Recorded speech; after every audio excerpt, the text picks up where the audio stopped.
So 2017, we end up going to the finals. We lose 4-1. For me, I made a decision that I was just going to take my time, get some rest, enjoy the summer, really think about what my future holds. And I'm like, look, man, I honestly think I need something new. I'm appreciative of winning a championship here. I'm 1-2 in the finals with Cleveland. You know what I mean? I definitely don't want to leave Bron or Shump or JR or K-Love or T-Top because I feel like we can go at this thing at least 2 more years, right? So it was a tough decision. I didn't expect for all of what happened to take place because let me tell you what I got myself into. I ended up going on First Take after I asked for a trade, which was, in my opinion, at this point, when I could look back on it and reflect, I wouldn't have done that. I wouldn't have gone on First Take, bro, because it was a setup. It was a setup. I called them and I said, I called them, by the way. I called them. I called First Take. I called First Take myself and was like, yo, I'm coming on. They didn't call me. I called them. When I look back on it, I wouldn't do it again. So I got on there and that's when I realized that it was more than just about the business or the game of basketball. It was about pinning 2 kings, right, against each other to make it seem like we hated one another to the point where I had to leave, or I wanted to leave because of some unknown reason that everybody was wondering, like, was it this? What was it, Bron? Was it Cleveland? Was it this? Was it that? No, I was like, nah, bro, it was me. I wanted something new. That was on me. And what ended up happening after that was, after I got off First Take, it didn't make anything better. It just made speculation happen more. So when all the speculation happened more, everybody asking questions, that's when they started doing weird shit. When I say they, I mean the media. They started asking people around me what's going on. They started asking people, you know, what does Kyrie think about this? And people started snitching, bro. It was weak. It was weak. They trying to pin me against Bron this whole entire time. Like, oh man, Kai hates Bron. Bron hates Kai. It was never like that. It was never like that. I repeat, it was never like that. I go back home to Jersey, and I just need some time to think. And I get a call, and they're like, look, you about to film Uncle Drew soon, so you got to pack your shit up, and you about to be in Atlanta for 2 weeks. I mean, for 2 months. I filmed Uncle Drew that whole summer. When I asked for my trade, I'm asking my agent what's going on day to day. Like, yo, what's happening? What teams are calling? Now, a few teams called. I'm not going to throw any teams under the bus because I respect the shit out of a lot of organizations. So I'm not going to throw any team under the bus. But Boston called, you know, they were like, hey, you know, we're interested, yada, yada, yada. So I'm like, all right, cool. We could do this. Mind you, what did Boston finish in the rankings or in the standings that year after we lost in the finals? Does anybody remember my series against Boston before I got to Boston? So Boston called and they're like, yo, we're making moves. I said, bet. We draft Jay Tatum, if you don't know who JT is. We got Jaylen Brown on the team. We got Marcus on the team. We got Al Horford on the team. We draft Daniel Tice. So we got a young group. We got other guys on the team. We had Shimi Ojale. We had all these guys, and those are all my brothers, by the way. You know what I mean? I'm not gonna throw anything but positivity and light those guys' way. But dealing with the business side and seeing what had to happen behind the scenes for me to get traded, that was crazy. I did not expect 5 players to get traded for me. I did not expect all of this extra hoopla to come out of it, man. I was just expecting for, you know, me to get traded, go to Boston, have a great time, sign a max deal, stay in Boston for at least 10 years, and retire. Because I was like, man, this opportunity, I can't throw it off the table. This means a lifetime to me. My mom and my dad met in Boston. I grew up going to Boston University camps, a Celtics fan, just from afar. You know, it was just like a match made in heaven. So when I got there, man, I was so hyped. I was so ready for a fresh start. I was just like, man, look, they finished first last year. We just went against them. Brad Stevens is the head coach. I feel like there's nothing that could go wrong here. So 2017, get traded, film Uncle Drew that whole summer, get traded to Boston. Bam, season starts. What happened the first 16 games in Boston, bro? Gordon Hayward goes down with one of the worst injuries we have ever seen. He went down with one of the worst injuries we have ever seen. I literally saw it happen live, and I had to say prayers right after that because I think we all felt the air be sucked out of the arena when that happened. It was one of the craziest things I've ever seen. So, boom, that happens game 1. We lose Gordon. We spent all the preseason playing together. We spent all the preseason getting to know one another. Bam, Gordon goes down. Bam, okay, cool. Now who steps up in that? JT. We all knew JT was nice at Duke, but do we expect JT to be that nice his rookie year? Yes, I did. I knew he was nice. I knew it. I knew JB was nice. And when I say JT and JB, I'm talking about Jason Tatum and Jay LeBron. I knew they were nice. Did I know Marcus Smart was as great as he is now, like a potential defensive player of the year? Absolutely, bro. I saw it every day in practice. I knew how great these guys were and still are to this day. So, bam, we go through the season. We go on a 16-game win streak, 15-game win streak. I don't even remember what it is. Everybody was writing us off. We lost our first 3 games. Oh, my gosh, what's going on with the Celtics? Yada, yada, yada. All right, so fast forward. We go through the 15-game win streak. We end up splitting the rest of the games the rest of that season. Around game 60, my knee started acting up. And when my knee started acting up, I had to go back to Cleveland, where I got my original surgery, to get 2 screws taken out of my knee. I don't know if anybody in this chat has ever, I don't think anyone's ever, if you've ever got knee surgery and you had screws put in your knee, you can understand what I'm saying. But if you have not, I'm going to do my best job to explain it to you. I had 2 screws in my knee with wires tying in my kneecap. I got that done in 2015 after I went down in the first finals. So fast forward 2018, my knee starts acting up. They take out the wiring. They take out the wiring in my kneecap, and they test it for an infection. They take out the wiring. It comes back positive for an infection. I now have to get a PICC line going from my bicep all the way to my heart to take antibiotics. I had a PICC line, and I still have the scar to this day, going straight from my bicep all the way to my heart. It was one of the most uncomfortable things I've ever dealt with. It was one of the most embarrassing things, because my daughter's asking me, what is that in my arm? People are asking me, like, why are you not going outside? Why can't you do this? Why can't you do that? So not only did I have an infection in my knee, but they had to take out the 2 screws, and I was left with 2 holes in my kneecaps that I eventually had to fill. But just that traumatic experience alone kept me out of the playoffs. I was supposed to be back in those playoffs. I was supposed to be back in those playoffs in 2019. When we made it all the way to the Eastern Conference Finals, I was supposed to be back. But because I had an infection in my knee, I couldn't come back. So now they had to take the screws out. And by the way, these are the details the media would never tell y'all, ever, because it's all about performance. Oh my gosh, you didn't show up. Oh my gosh, you let your team down. Oh my gosh, you sold on us. Oh my gosh, you let us down. Oh my gosh. And it's like, literally, I dealt with one of the most traumatic experiences in my life dealing with that knee injury. So bomb, I don't need no sympathy from anybody. I'm over it at this point. I got through it. But fast forward that summer, I'm coming off knee surgery. I have muscle atrophy on my left leg. My quad looks like a small chicken wing, bro. I have no bounce. I have no athleticism. I'm slow as shit. I'm sitting in bed and I'm just frustrated. What happened after that, after I'm sitting at home and I'm dealing with knee surgery, I don't know if you've ever been injured, if anybody's ever been injured, right? If anybody's ever been injured, when you can't walk or you can't do the normal things that you want in life, bro, that leads to depression, bro.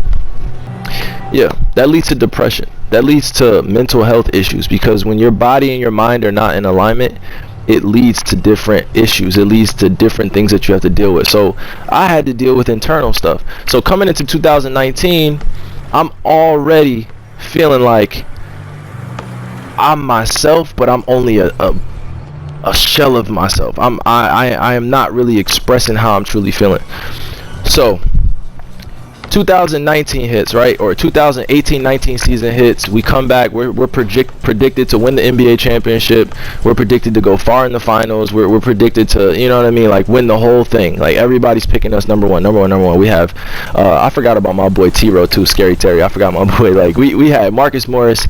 We had Aaron Baines. We had I don't want to forget anybody either. We had Shane Larkin on the year before, but then we got what's my boy's name? I don't want to forget anybody's name. What's my boy's name? It's slipping my head. But we had every position that was filled, man. It was supposed to be great. So boom, I go to management in Boston, and I'm like, this is maybe a week into preseason. I'm like, yo, I'm coming back. I'm coming back. That's what I said. I told Boston, I'm like, I'm coming back. And the reason why I said I'm coming back is because I had plans up my sleeve, y'all. When I tell you I had plans up my sleeve, I had plans up my sleeve. I'm not going to tell y'all who I had in mind or what trade was going to happen, because that'll lead to speculation, but I had plans up my motherfucking sleeve. I was like, bruh, I'm coming back to Boston. If y'all have me, I made sure it's like, if y'all have me, I'm coming back. So I'm hyped. I say it in front of the Boston crowd. I say it in front of everybody. I tell my teammates, right? I'm like, I'm coming back. I'm signing this deal. And I only said it at that time because I was sure, I was certain, I was happy. I'm like, yo, this is about to be the greatest day of my life after the season is done. I'm about to sign whatever the shit is, right? You know what I mean? It's not so much about the money per se. I want to make sure my family's taken care of. But I was literally happy being able to get that off my chest, so I didn't have to answer any free agency questions, right? A week later, after I'm living out a dream, you know what I'm saying? I'm happy as ever. A week later, my grandfather passes. He transitions. My grandfather transitions, and it's one of the hardest bit of news I could take in my life, because you know, that man definitely inspired me beyond words. You know what I mean? Like he really impacted my life in very positive ways. And you know, it's still hard for me to even talk about, but my grandfather passing after that, I felt like I was letting a lot of my family members down, because I was spending a lot more time dedicating myself to being great in the game, but I wasn't spending enough time being a great family member. And probably some of y'all don't even know what the fuck I'm talking about, and this message will go over your head, and you know what I mean, this shit will end up going viral tomorrow, right? But honestly, it was never just about Boston. It was never about you know what I mean, like trying to make sense of a decision I made a week prior to that. All I could do is be there for my family. And like again, I don't really need sympathy, y'all. I appreciate the support, but I had to get through it. And when I had to deal with that, I don't know if anybody's ever had to deal with losing a loved one, but you go through different stages of grief. Guess what I had to go through in front of the public eye? Me grieving. So I'm angry, you know what I'm saying? I'm depressed. I'm over here dealing with real life grief. I cried, you know, about losing my grandfather, bro. And you don't, like, you control and hate all you want, but it's just real shit that goes on in life, where because I'm in the public eye, I can't escape having human emotions. Like, somehow y'all motherfuckers think that we robots out here, and that we don't feel feelings, like, and we don't go through real life circumstances, but we still have to go out and perform. So my grandfather transitions, and then after that we go out on a West Coast trip, and I go to his memorial, and I end up playing a game that next day. And when I tell you that for the rest of the season I wasn't really myself, I definitely wasn't, and I wasn't having fun playing basketball as much anymore, and that started to spill over into our team goals, you know what I mean? And I'm definitely not ever a person that comes in and says, look at me and what's going on. I'm just real. And when I look back on it, Would I have done things differently? Absolutely. Would I have done things differently? Absolutely. Did I have to learn from my mistakes in the public eye? Absolutely. Did I have to deal with the consequences of going throughout the season and then making a decision to go back home and be with my family? Absolutely. But let me tell you about the positives. I learned how to cope with grief. I learned how to cope with myself going through depression. I learned how to go seek out help from family members. I learned how to make connections stronger. I learned how to admit to being wrong in situations where, you know, you feel justified to be right, but really you just got to move on in life. You know, you just got to put one step in front of the other. Those are some of the positives, and the other positives are I really learned more about myself and what makes me motivated every day to get up. Because if any of y'all know anybody that's dealt with losing a loved one, you can deal with suicidal thoughts. You feel me? You can deal with suicidal thoughts, and that's just one of the things of grief. Like, you don't want to live here anymore on this earth, and that's the realness of life. You feel me? That nobody wants to talk about. And it's not. It don't. And by the way, don't come at the fan base either. Don't come at their fan base. It's all good. Let that rock. You know what I mean? Because I'll get that in a minute. But throughout that season, 2018, 2019, I'm dealing with all this. We end up going into the first round against the Pacers, and we go into the second round against the Bucks. And it was just a different level, bro. It was a different level of physicality. It was a different level of focus. And us as a team, we were still really young. We were only in our second year together. If we all stayed together for 5, 6, 7 years, then I'm pretty sure that, you know, who knows? Y'all can speculate what would have happened, but that didn't. You know what I mean? We had 2 small years together, and I'm judged based on 2 years of being with a team, and then leaving that team to go to my hometown to play, and all of the speculation, all the shit that gets thrown on my name. I feel like, again, people just hide their hand all the time. So I had to learn a lot once I left that point in my career. Being in Boston taught me a lot. I definitely dealt with a lot of, shall I say, overt and over-the-top racism, even being a player in Boston. I'm not saying that Boston's racist. Don't ever fucking quote me in saying that shit. All I'm saying is that the reality of the situation is I dealt with a lot of shit that I never talked about, because if I wasn't performing up to their standards or expectations, let's just say words were flying everywhere. You know what I mean? And then on top of that, the way that they were treating other teams, and not just in basketball, but in other sports and other entertainment venues, it got to be too much, and I couldn't defend that.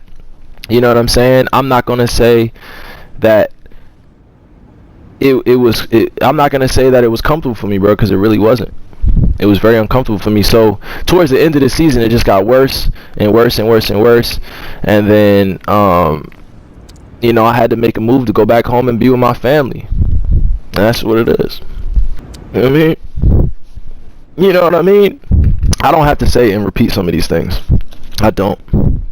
Because all of this that I'm talking about is really my perspective. Other people may have a different perspective, right? But if you weren't in our locker room, and if you weren't in our day-to-day, you really don't know what the fuck was going on.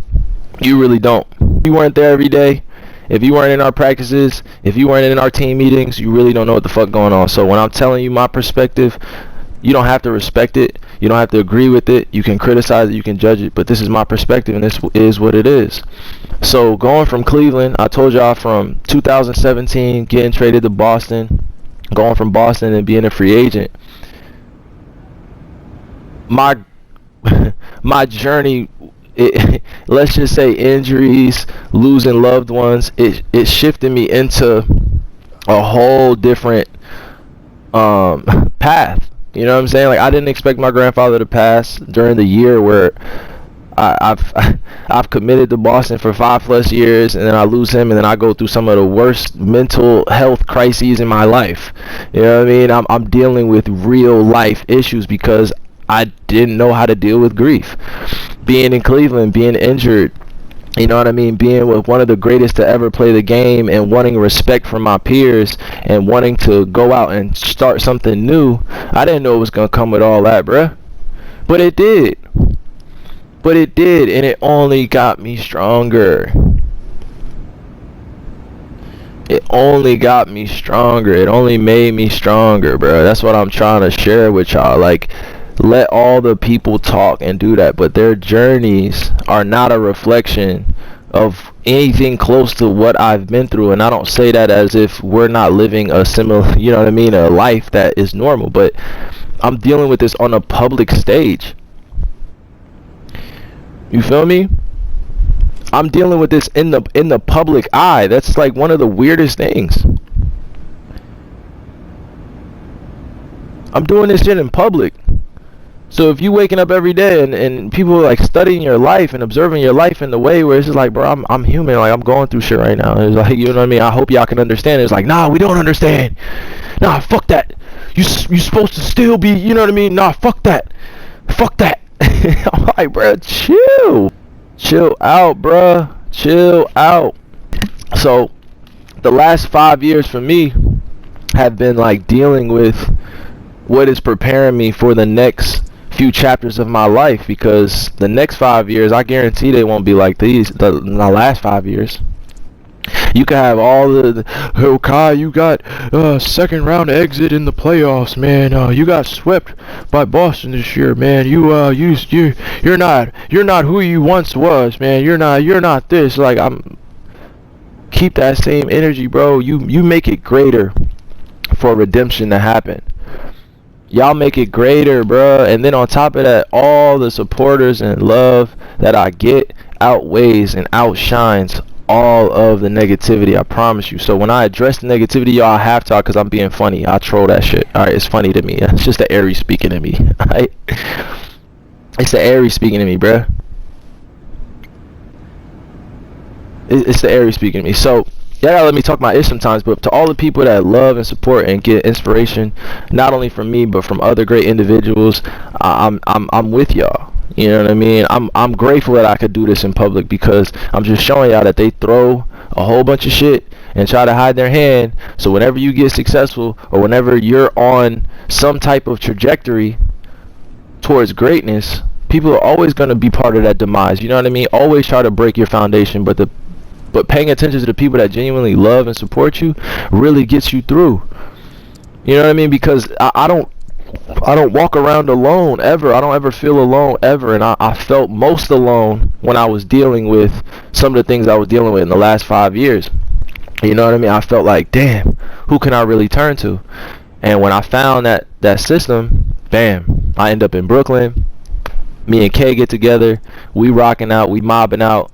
We go to Brooklyn. We shake the whole world up. We're like, yo, fuck this. It's me and you. You know what I mean? We doing this shit together. But even in that sense, like, me and him had to grow in the most beautiful way, because like you look at his journey, you look at my journey, man, like I don't remember dealing with as much shit I dealt with in like 2013-14. Bro, what are y'all spamming in here, bro? Yo, bro, chill, bro. Stop talking down on people's names, bro, in the chat, bro. Y'all gotta chill. I'm be honest with you, I don't feel the same way some of y'all feel about teams, players. When y'all be saying all that disrespectful shit, bro, y'all can miss me with that. I don't go behind people's backs and be like, yo, oh man, that guy fucking sucks. Nah, bro, I don't do that. I don't go on social and be like, nah, that guy fucking sucks. Nah, bro, I don't do that. I'm getting too disrespectful on people's sacrifice and hard work and what they do to grind. And we need more appreciation and giving flowers to people that show up, you know, on whether it be the highest pressure situations, bro.